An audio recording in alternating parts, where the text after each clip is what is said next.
Good morning. Today we will be looking into chapter 9, unit 1, the theories of international trade.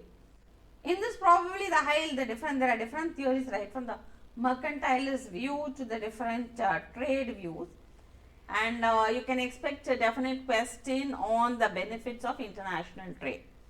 Definitely there will be what are the benefits and the openness, and what are the major arguments against trade openness also. If you see what all have been placed as the benefits will be placed here as the major arguments that are put forth against trade openness. You will find it slightly in juxtaposition, but please go through this. There will be a question on this, and in the important theories of international trade, probably more than the mercantilist view of international trade, please concentrate on the absolute advantage trade theory and the comparative advantage trade theory. In fact, they have brought it down. See, these assumptions of the absolute advantage theory might be asked, and if you are going to see it, trade between two countries, but here it has been brought down to only two countries. That is the part here.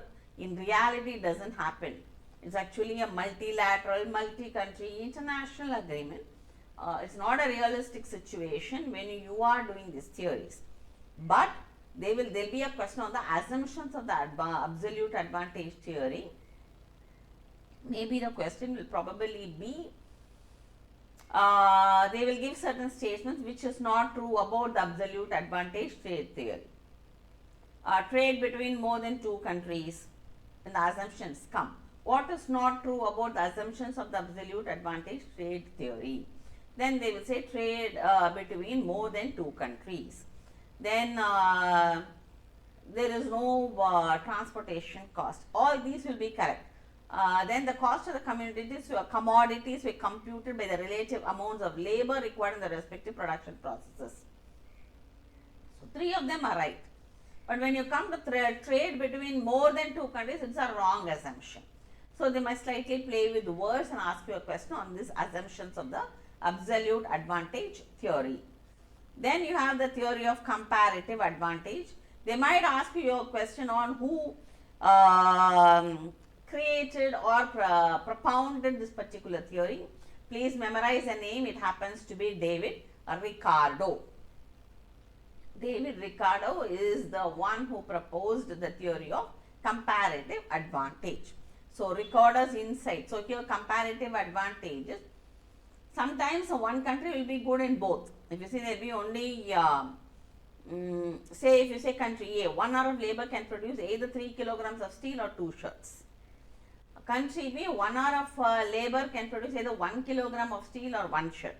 So, if you see country B is not as efficient as country A, but still, if I take 1 hour from here and put it in steel, if you see 1 hour of labor can produce 3 kilograms of steel, but only 2 shirts.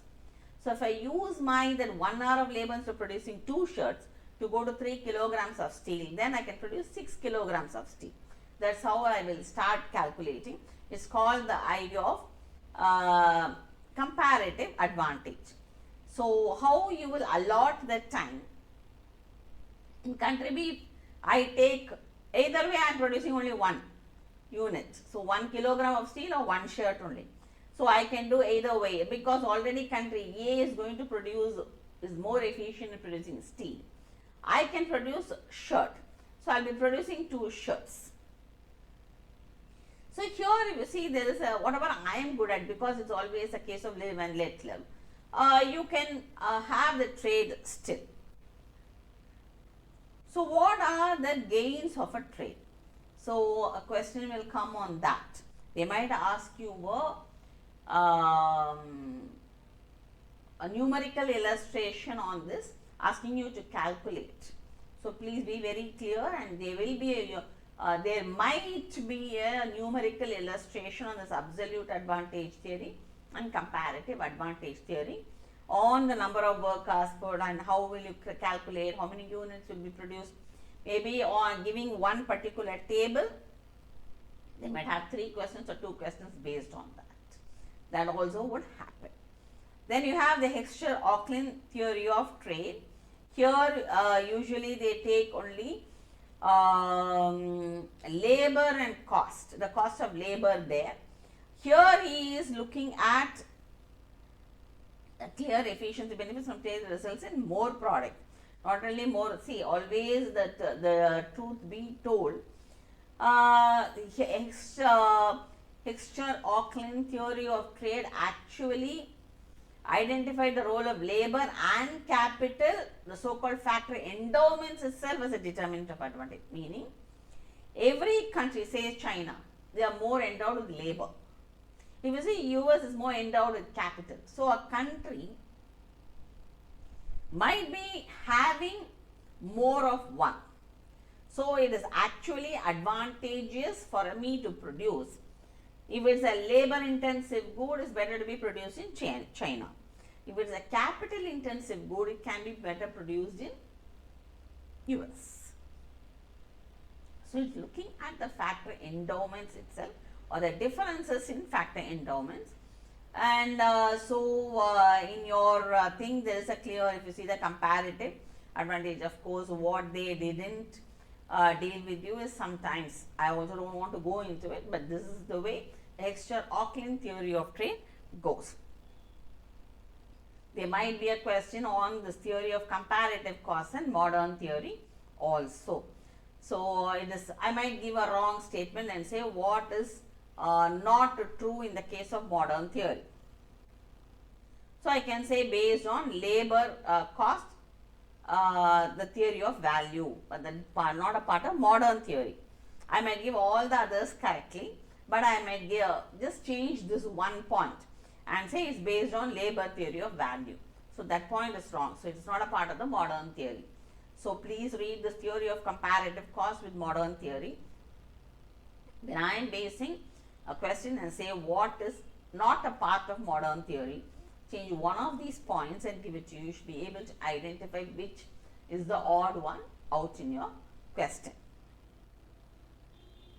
Of course, for that you would have to be thorough with this particular table itself. So then we come to what is called as globalization, and please study these two concepts very much. Who defended free trade? That Krugman. Please memorize that name, Krugman. We defended free trade.